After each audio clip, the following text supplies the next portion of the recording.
sinabi na rin niya na may kinalaman si Pangulong Marcos sa pagkakwit niya. Naman yung tirada ng ali, no? Okay. Anyway, alam mo, nagtataka ako. Nagagalit ngayon si Barbers, di ba? Galit na galit. Hindi lang nag-press con, nag-privilege speech pa laban sa mga vloggers daw. Palagay ko nasasaktan na sila sa mga batikos. Ayun. Oo. Ngayon, mga troll, nagagalit sila na sila'y binabatikos, pinapaimbestigahan nila sa NBI. Opo. Alam nyo po, mga kagalang-galang na mga miyembro at chair ng Quadcom, at kung nagagalit po ang taong bayan, wala pong may kasalanan yan, kundi kayo. Alam nyo kung bakit? Sapagkat kayo po ay kung ano-anong pinagagagawa nyo nambabastos kayo ng witness.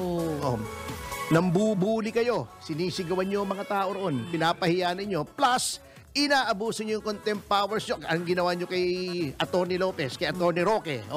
Di ba? Puro kabastusan kayo Ngayon, kung nagkakaroon ng backlash ang taong bayan, ay sapagkat nakikita yung kabulastugang ginagawa nyo. Walang pwedeng sisihin niya kundi kayo. Ngayon, kung tinitira kayo sa social media, kasalanan nyo yan. Kamoting kahoy kayo may ulan pa ito nyo Alam nyo, may PR yung mga yan kaibigan ko. Hindi ko nasasabihin yung pangalan niya kasi sinabi kong hindi ko ibubuking, Opo. Pero nakatrabaho ko itong PR lang ito, babae. Dating girlfriend ng isang politiko rin. Okay.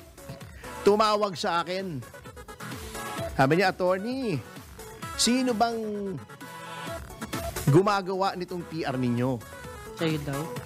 Hindi, yung PR, yung mga sa social media lumalabas laban sa Quadcom. Early on pa to Okay po. Nung katatapos ko lang humarap nung kay Cassie Leong, nung pinipigil nila akong kausapin yung kliyente ko. Kita yung kagaguhan yan, di ba? Pipigilin mo yung abogado. Kakala nila hindi napapansin yan Kakala nila bida sila pag ginagawa nila. Kakala nila nagpapalakpakan yung mga tao. Nabibuisit sa inyo. Sabi niya, sino bang gumagawa ng PR nyo? Bakit? Ang dami laban sa amin. Baka may troll farm yung mga pogo. Sabi ko, sige, alang-alang sa'yo, I will find out. So, nagtawag ako, meron ba tayong mga ganyan? Sabi ko sa di wala daw. Sabi niya, paano kami mag-troll farm yung pogo? Yung pinagsasabi nilang funded by pogo. Wala na ang pogo Kahit yung pogo ni Remulla sa Cavite, wala na, di ba? Dinat na sa dyaryo Sinarhan na as of November 30. Sabi niya, paano kami magpupondo? Wala ng pogo. Sabi ko sa kanya, alam mo, walang nagpopondo. Bakit ang dami? Sapagkat galit sa inyo ang tao.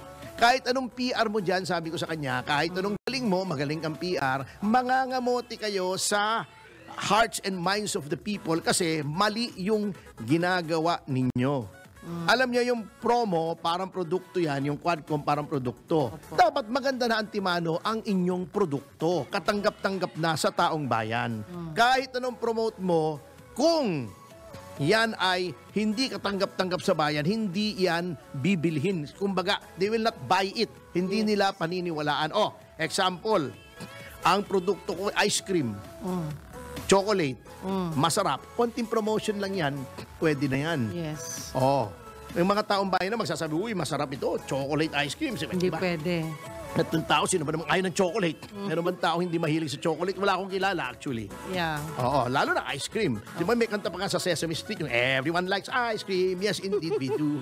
Everyone likes ice cream. I do you? Diba? Search the whole world over, search the oceans far. But everyone likes ice cream no matter who they are. Diba? Diba si attorney batibot talaga? Sesame Street. Wala pang patibot nung... wala pa. Later part. Sasabihin ko bata ako kasi hindi ko masabi talaga nung maliit pa ako kasi inaccurate, fake news, maliit pa ako Anyway, kung ang produkto ko ipis juice. Di ba? Katas ng alupihan. Po-promote ko yan, gagastos ako kahit 1 bilyon ang gastusin ko. Ipis juice, masarap ito. Mariosep. Inom yan. Sa pangalan pa lang talo na. Katas ng ipis. Oh my God. Ngayon, kahit sabihin mong this is special sauce, pag nakita ingredients, ipis. kakain o alupihan o, di ba, ulalo. Anak naman kayo. Kaya yung kwan, di ba, nagtataka sila. Yung infant food na wala bigla, walang bumili. Paano ang pangalan? Milupa. Yun, pangalan lang yun, ha? May lupa. Milupa, di ba alam mo yun, yung infant food yun eh. Ang treatment niya, Milupa, M-I-L-U-P-A, Milupa. Eh, naisip ng mga tao, naku, wag yan, Milupa yan. Milupa. Bipakain ko sa anak ko. Nawala yun, nalugi. Ah.